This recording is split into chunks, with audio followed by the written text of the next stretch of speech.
G'day, I'm Andrew, And I'm Ava.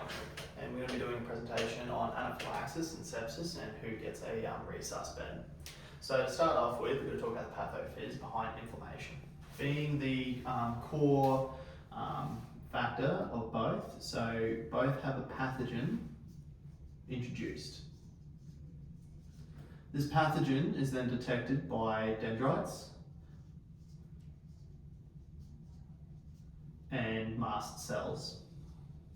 These cells then activate the inflammation cascade, releasing things like histamine and other regulators to call on other inflammation and regulating cells such as macrophages, leukocytes, and also the complement system. As these get affected, ordinarily they would neutralize the pathogen, and this system would be self-limiting through things like T cells and B cells, and the system stops. However, when it becomes more systemic, we get things called SIRS. So SIRS is Systemic Inflammatory Response Syndrome, which is caused by an upregulation of the inflammation cascade. This can be due to the pathogen not being removed or an overreaction of the system. In sepsis, we see that the dysregulation is caused by this pathogen not being removed from the system. And we have things that cause systemic involvement and hemodynamic instability. So for our patient, we have a hemodynamic compromise. This is caused by vascular permeability and reduction of systemic vascular resistance. So we see a reduction in the BP. The heart then tries to compensate by increasing its strokes, stroke volume through cardiac output, trying to compensate for that reduction in blood pressure. And then other inflammatory mediators such as pyrogens increase the patient's temperature that we can see in this patient, and we have an increase in that respiratory rate. That is caused by the cells becoming anaerobic versus being aerobic, which would ordinarily rely on the oxygen. But since this patient is going through a systemically involved inflammation cascade, they have an increase in metabolic demand, requiring more oxygen, and also cells slowly not having access to their oxygen, becoming hypoxic, using glucose and converting that into energy, which is less effective, producing lactate, which then increases the blood acidity. With that, the bicarbonate buffer comes into action, and we start seeing an increase in respiratory rate to expel that CO2. Alongside that, we see that the SpO2 decreases because of that reduction in circulating oxygen. Same thing as I said before, the body's trying to produce energy without oxygen, so it's going to recruit glucose by transferring glycogen into glucose, and so we'll see that increase in systemic blood sugar. And then lastly, that GCS reduction due to hypoxia, reduction in systemic vascular resistance, and then cerebral edema, reducing that person's cognitive ability. This all links back to how the patient is actually septic. We use two ways. We can use QSOFA, which is a blood pressure below 100, which is it ticks, a reduction in meniality or brain function, which we can see here, and then we also have a increased rest rate above 20, which we also have. So this person has a QSOFA score of 3, and then another way we can use is a shock index to determine how bad they are. So that's heart rate divided by systolic blood pressure, which equals 1.5. Anything over 1.4, and we can already see a very high risk individual with low outcomes. I'll leave it on to you. So, moving on to anaphylaxis. Both anaphylaxis and sepsis have similar pathophysiology, but obviously have different outcomes. So, anaphylaxis is a hypersensitivity reaction.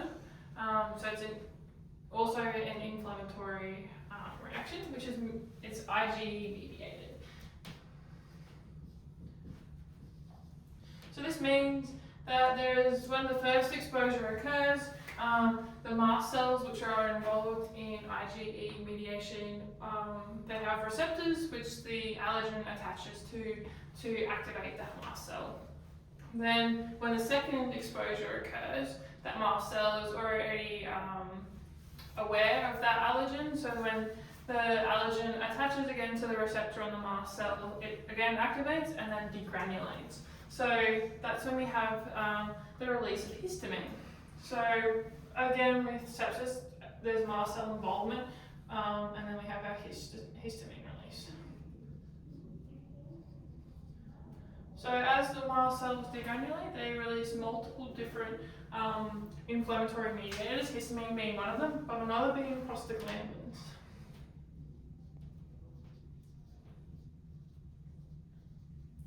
So histamine is the main driver behind anaphylaxis, causing vasodilation,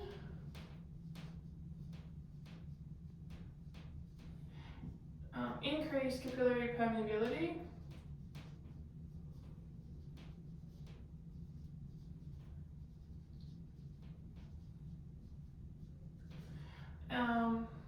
and smooth muscle contraction.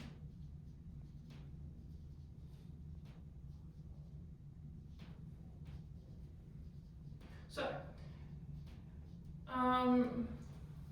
this then leads to the signs and symptoms that this patient is presenting with. So, vasodilation is going to lead to third spacing and then distributive shock, which is where we are presenting with a blood pressure that is 70/40. So then the heart rate then increases as we've got sympathetic nervous system activation to counteract that blood pressure and maintain that balance. This is also, that sympathetic nervous system activation also increases the rest rate. So furthermore to that blood pressure, we have the increased capillary permeability, which causes a fluid shift, which from the intravascular space to the extravascular space. So this reduces the fluid that is in the vessels, reducing blood pressure, and then can contribute to edema. More specifically, airway edema, which is where we get wheezes and stridor, causing the body's compensation to be the increase in rest rate as well. And then we also have smooth muscle contraction, again, bronchoconstriction, which really causes the increase in rest rate that we have here. So, furthermore to that, with the respiratory system involvement, we have a reduction in SpO2, which is also due to our reduction in blood pressure, as there is less circulating volume, so less perfusion is happening, which is also where we get the reduction in GCS as well. So yeah, moving on to treatment. Alright, so for sepsis, the treatment is pretty straightforward. It is the early identification and the early administration of IV antibiotics. For us as paramedics, it's not really something that we can handle outside of potentially rural situations where we have those antibiotics under consultation. However, for most of it, it is symptomatic treatment. So we are giving fluids, and for this patient, we'll give at 20 millilitres per kilo, which would, for this patient, be 90 kilos, it would be 1.8 litres.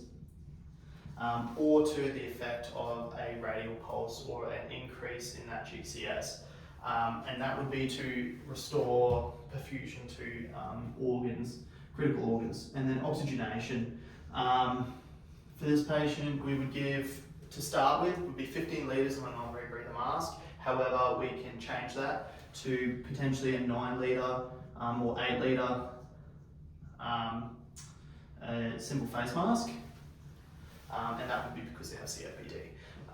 Being a CO2 retainer, they potentially could have a decrease in respiratory drive with that increase of oxygen. So we need to really titrate it based on what the patient is presenting with and how they're going to handle that, that administration. Alongside this, we can potentially see if CCP could give vasopressors, such as noradrenaline, to try and restore or maintain that blood pressure.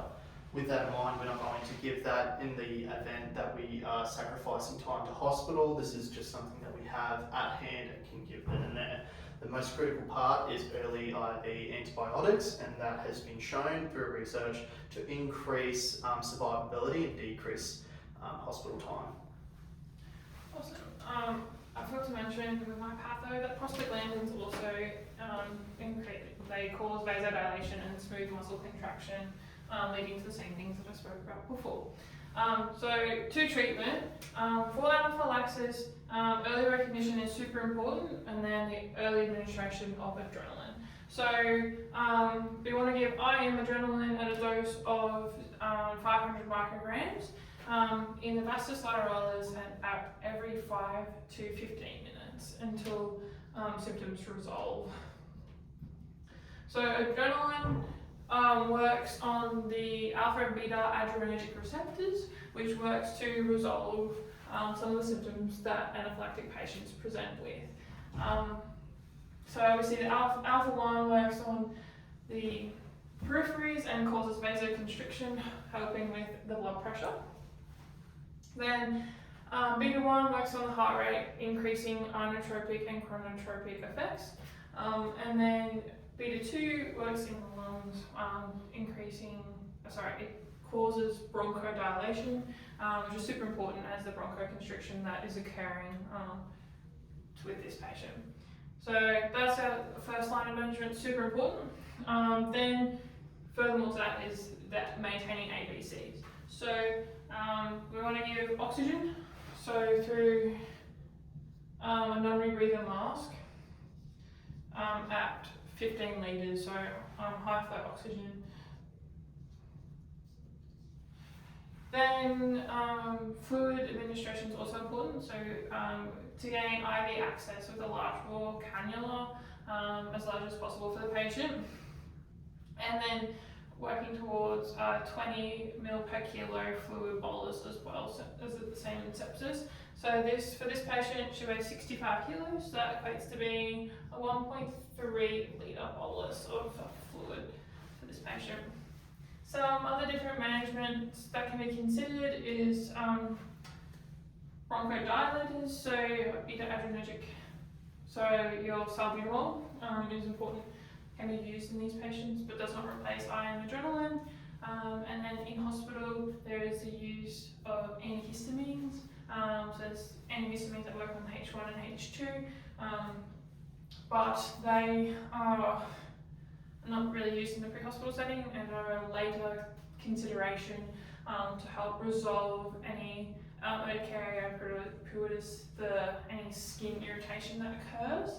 And there's also the talk of the use of corticosteroids as they are potentially beneficial in the reduction of risk for biphasic reactions that can occur in anaphylaxis.